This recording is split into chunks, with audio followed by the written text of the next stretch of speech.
राज्यसभा में बुधवार को विपक्ष के वरिष्ठ नेता कपिल सिब्बल ने केंद्र सरकार पर जमकर हमला बोला। बहस का विषय था ऑपरेशन सिंदूर, लेकिन सिब्बल ने इसे एक नया और बड़ा सवाल बना दिया, जहां उन्होंने कहा कि क्या हम पाकिस्तान और चीन जैसी ताकतों से लड़ने की स्थिति में हैं? अपनी सधी हुई आवाज और ठोस आंकड़ों के साथ सिब्बल ने सरकार को कटघरे में खड़ा किया और पूछा कि आखिर रक्षा क्षेत्र में 11 सालों में आपने क्या ठोस तैयारी की है। सिब्बल ने सीधा कहा, हमारे पास इतने साधन नहीं हैं कि हम पाकिस्तान को ध्वस्त कर सके। उन्होंने कहा कि ये बात कोई भावनात्मक आरोप नहीं बल्कि डेटा के आधार पर कही जा रही है। उन्होंने बताया कि भारतीय वायुसेना की स्क्वाड्रन स्ट्रेंथ इस वक्त 31 पर पहुंच चुकी है, जो 1965 की जंग के बाद से सबसे कम है।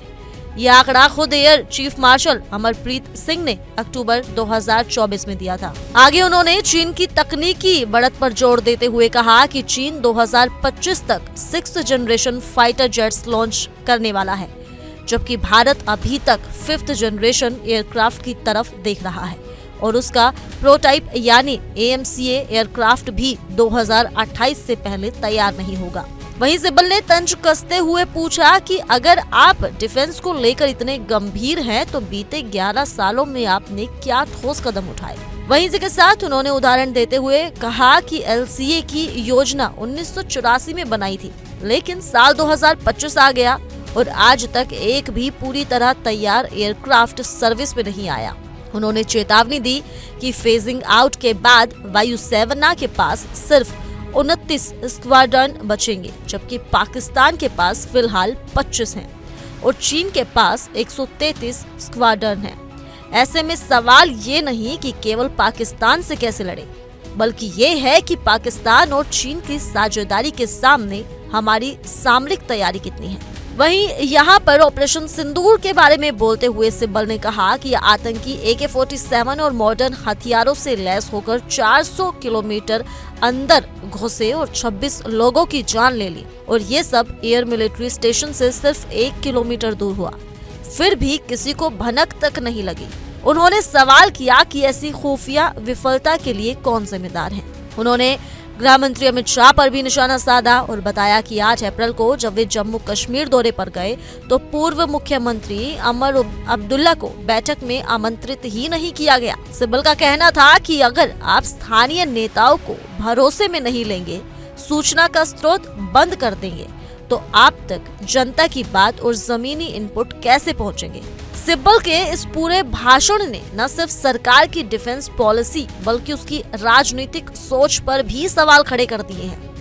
उनके मुताबिक बहस सिर्फ ऑपरेशन सिंदूर ही नहीं बल्कि देश की सुरक्षा रणनीति में गंभीर खामियों की है, और सवाल पूछना विपक्ष का हक है, जवाब देना सरकार की जिम्मेदारी। अपने इस बयान के चलते कपिल सिब्बल कल से ही खबरों में छाए हुए हैं। तो इस खबर को लेकर आपका क्या कुछ कहना है, आप हमें कमेंट कर जरूर बताएं और ज्यादा जानने के लिए जुड़े रहिए इंडिया डेली के डिजिटल प्लेटफॉर्म के साथ। अक्टूबर 2024 में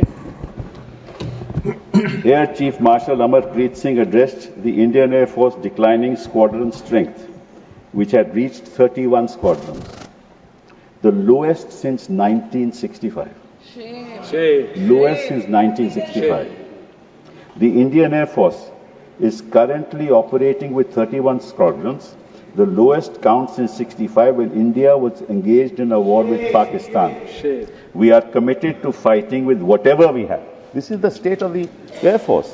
We are committed to fighting with whatever we have while prioritizing the maintenance of current assets and ensuring personnel are properly trained. This is his concern in 2024. फिर क्या हुआ? आपने Indian Air Chief again said, at the moment we are very badly off. I'm not saying this. At the moment we are very badly off in terms of numbers. And the numbers that have been promised are also coming in very slow time, making a case for boosting production rate of fighters. He said that an in-house study conducted by IAF showed that it must induct 2 fighter squadrons every year to cater to the numbers needed. The existing have fleets which will be phased out. Now what is that existing fleet that is being phased out? Your MiG-21 being phased out. Your MiG-29 being phased out. Your 2000 Mirages being phased out. So what are you left with? Su-30 MKI. Su-30 MKI is what you're left with. And the Rafale aircraft is a 4.5 generation aircraft. हमारे पास तो ये 31 squadron phasing out के बाद 29 रह जाएंगे और पाकिस्तान आज के दिन उनके पास 25 स्क्वाड्रन है, तो लगभग बराबरी है। और साथ साथ में 133 स्क्वाड्रन चीन के हैं। ये तो हो गई हमारी प्रेपरेशन की बात कि हमारे पास इतना साधन नहीं है कि हम पाकिस्तान को ध्वस्त कर दें। और हम Rafale aircraft is a 4.5 generation aircraft.